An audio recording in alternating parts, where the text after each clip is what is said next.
नमस्कार, आदाब। मैं मोहम्मद जावेद। आप देख रहे हैं न्यूज़ 20 गुरुग्राम। न्यूज़ 20 गुरुग्राम की टीम पहुंची है आज देश व प्रदेश का सबसे पिछड़ा जिले का अवार्ड जीत चुका नूंह जिला। नूंह जिला विकास, स्वास्थ्य, रोजगार में क्यों पिछड़ा है? क्योंकि देश की राजधानी दिल्ली से मात्र 70 किलोमीटर और हरियाणा की आर्थिक राजधानी कहे जाने वाली गुड़गांव से मात्र 30 किलोमीटर दूर है। लेकिन विकास की दृष्टि से ये जिला काफ़ी पिछड़ा हुआ है, जिसकी जानकारी के लिए आज हमने ज़मीनी स्तर पर रिपोर्टिंग की। देखिए हमारी एक खास रिपोर्ट। नाजरीन, आज आपको हम एक ऐसे जिले से रूबरू कराते हैं जो देश की राजधानी दिल्ली से मात्र 80 किलोमीटर दूर पड़ता है। हरियाणा प्रदेश की आर्थिक राजधानी साइबर सिटी गुरुग्राम से मात्र 40 किलोमीटर दूर पर बसा हुआ है। क्षेत्र मेवात जिला हरियाणा ही नहीं पूरे देश में पिछड़ेपन के लिए चर्चित रह चुका है। उल्लेखनीय है कि गत वर्ष नूंह जिले को देश का सबसे पिछड़ा जिला होने का कलंक भी लग चुका है और इस सिलसिले में मीडिया की काफी सुर्खियां में रहा था।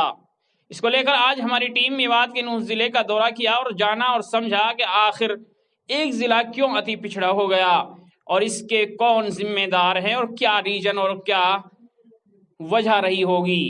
मेवात जिला मूलभूत सुविधाएं, शिक्षा, स्वास्थ्य क्षेत्र, बिजली, पानी, सड़क, सीवर, नहरी पानी जैसी मूलभूत सुविधाओं से जहां चकाचौंध भरी दुनिया में आज तक भी वंचित है, वहीं आपको बता दें कि यहाँ के लोगों की आय का एकमात्र साधन कृषि है। लेकिन खुदा की देन है कि इस जिले का ज्यादातर हिस्सा खारे पानी वाला है, इसलिए फसल भी अन्य राज्यों की तरह मौसमी बारिशों की देन होती है। ऐसा भी नहीं कि इस जिले में कद्दावर नेताओं की कमी है। इस जिले की धरती ने तो ऐसे महान नेताओं को जन्म दिया है जिन्होंने 3 राज्यों में कैबिनेट मंत्री बनने का गौरव प्राप्त किया है। मरहूम चौधरी तैयब हुसैन 3 राज्यों में कैबिनेट मंत्री रह चुके हैं। इसके अलावा मरहूम चौधरी खुर्शीद अहमद, मरहूम चौधरी रहीम खान, मरहूम चौधरी शकरुल्ला खान, मरहूम चौधरी अजमत खान इस जिले का प्रतिनिधित्व कर चुके हैं।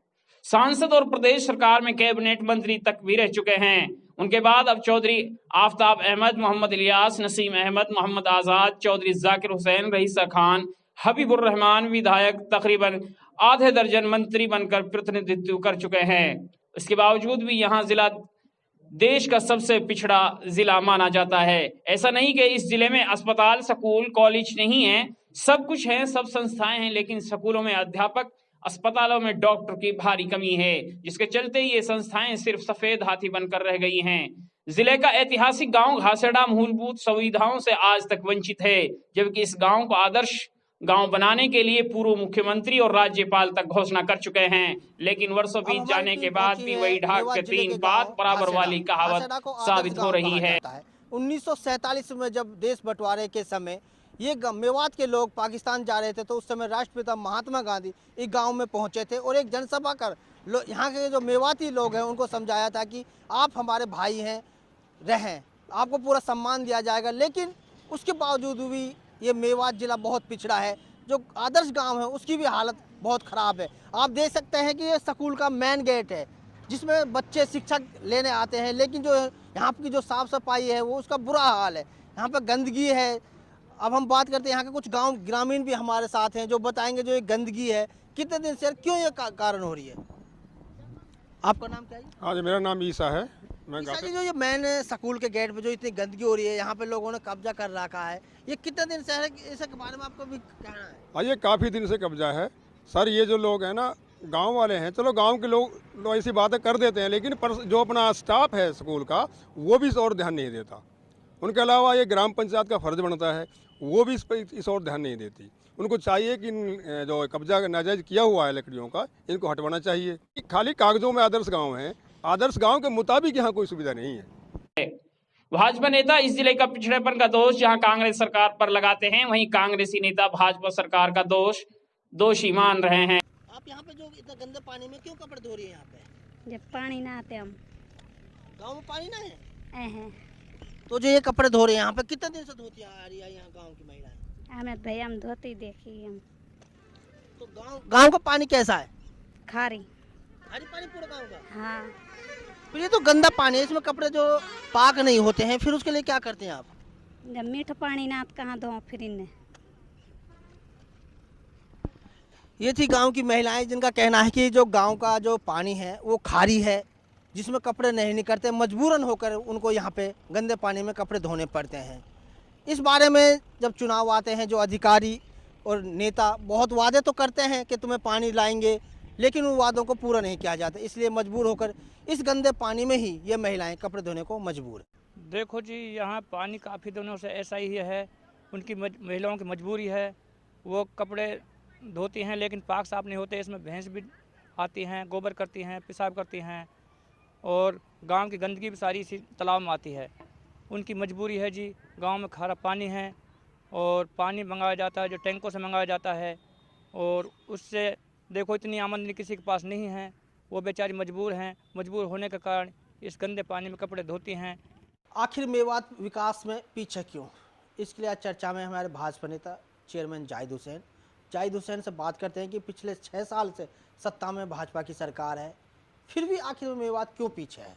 ऐसा है, हमारी सरकार लगभग 6 साल हो गए, लेकिन जिन लोगों ने 60 साल राज किया है, ये बात उन लोगों से पूछी जानी चाहिए कि मेवात इतना पिछड़ा क्यों। जब से हमारी सरकार सत्ता में आई है, हमारा ज़िला 115 नंबर पर पिछड़े ज़िलों में शामिल किया हुआ था। मुझे लगता है कि आज लगभग 20 या 22 नंबर पर हमारा ज़िला आ गया है अग्रणी ज़िलों में।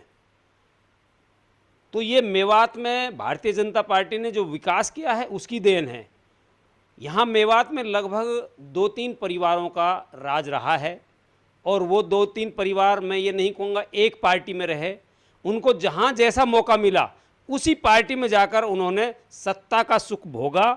जनता का और इलाके का उन्होंने कोई ध्यान नहीं दिया, और ये ही मैं उन्हीं परिवारों को मेवात के लिए पिछड़ापन का जिम्मेदार मानता हूँ। 3 परिवार रहे हैं। यासीन खानदान के बेटे चौधरी तैयब हुसैन जी और उसका परिवार यहाँ सत्ता में रहा। चौधरी खुर्शीद अहमद, उसके पिताजी और उसका परिवार इस सत्ता में रहा है। और एक जो है इसमें तीसरा परिवार गिना जाता है चौधरी रहीम खान काटपुरी वालों का। इसके अलावा और भी छोटे छोटे राजनीतिक घराने हैं, लेकिन मेन ये 3 घराने इस मेवात के ख़ास तौर से, जिन लोगों की ये जिम्मेदारी बनती थी कि मेवात को विकास में कैसे आगे लाया जाए, लेकिन उन्होंने विकास मेवात के बजाय अपना विकास किया, अपने रिश्तेदारों का विकास किया, और ख़ास तौर से उन्होंने अपनी अपनी निजी स्वार्थ के लिए इस राजनीतिक जो फ़ायदा मिला, जो सत्ता में रहे, अपने फ़ायदे के लिए जो भी किया उन्होंने अपने फ़ायदे। तो इसका दोषी मैं ये मानता हूँ कि जो सोच सरकार की आज के दिन की है, आप देख सकते हो 2005 में ये नूह जिला बना, मेवात नाम से जिला बन के यहाँ किसी भी क्षेत्र में, चाहे हम सड़कों की बात कर लें, चाहे बिजली की बात कर लें, चाहे पीने के पानी की बात कर लें, चाहे शिक्षा की बात कर लें और चिकित्सक सुविधाओं की बात करें, तो हरियाणा और पंजाब में जब पहला ही एक रोहतक में मेडिकल कॉलेज था, हरियाणा बनने के बाद अगर हम कह सकते हैं फ़ख्र के साथ, तो दूसरा मेडिकल कॉलेज शहीद हसन का मेडिकल कॉलेज हमने बना के तैयार कर दिया था। इसी तरीके से सभी परियोजनाओं पे एक सुनियोजित तरीके से काम चल रहा था, कार्य चल रहा था। लेकिन पिछले 6 सालों में मुझे बड़ा दुख होता है, यहाँ के जनप्रतिनिधि भी चुन के गए, वो अपनी जो है इस सरकार की चमचागिरी करते रहे, उस सरकार की अपनी मलाई खाने के चक्कर में उनकी चमचागिरी करते रहे। आखिर में उनमें शामिल भी हो गए, उनकी मतलब इतने प्रभावित हुई बीजेपी। लेकिन कार्य के तौर पे बीजेपी कहती जरूर है सबका साथ सबका विकास, लेकिन हम रिकॉर्ड से कह सकते हैं सबका साथ सबका विकास नहीं, इन्होंने जान करा के इस जिले में जो विकास कार्य कांग्रेस द्वारा शुरू करे गए थे उन्हें रोकने का काम किया, और इसीलिए ये विषमताएं जो है ये बढ़ती जा रही हैं। आज कोटला झील का प्रोजेक्ट की बात करें, वो वहीं का वहीं है जहां हमने पूरा किया था। आज ड्राइविंग ट्रेनिंग स्कूल जो हमने मंजूर कर दिया था 6 साल तक, उसका कोई अता पता नहीं है। आज पीने के पानी की जो समस्या है वो निरंतर बढ़ती जा रही है, उसकी तरफ सरकार का जो है ध्यान नहीं है।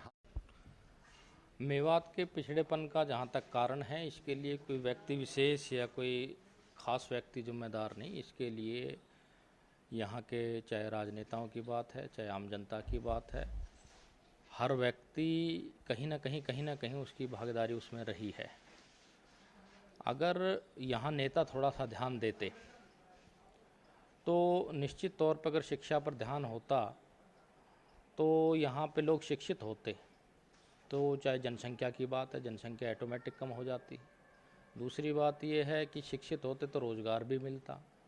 तो सबसे जो मुख्य कड़ी है वो शिक्षा की है। यहाँ के नेताओं ने शिक्षा पर ध्यान नहीं दिया और जिन लोगों ने यहाँ अब तक राज किया, एक दो लोगों ने काम भी किया, ऐसा नहीं है कि किसी ने भी बिल्कुल काम नहीं किया, एक दो लोगों ने काम किया, लेकिन ज़्यादातर जो नेता थे उनका आपस में, अगर हम अतीत की बात करें तो यहाँ 2-3 नेताओं की पार्टियां हुआ करती थी। वो आपस में विकास की तरफ बढ़ने की बजाय आपस में उलझकर ये फला पार्टी का आदमी है, ये फला पार्टी का आदमी है, झगड़े करना, फिर थाने तहसील और इस तरह की यहाँ की राजनीति रही है।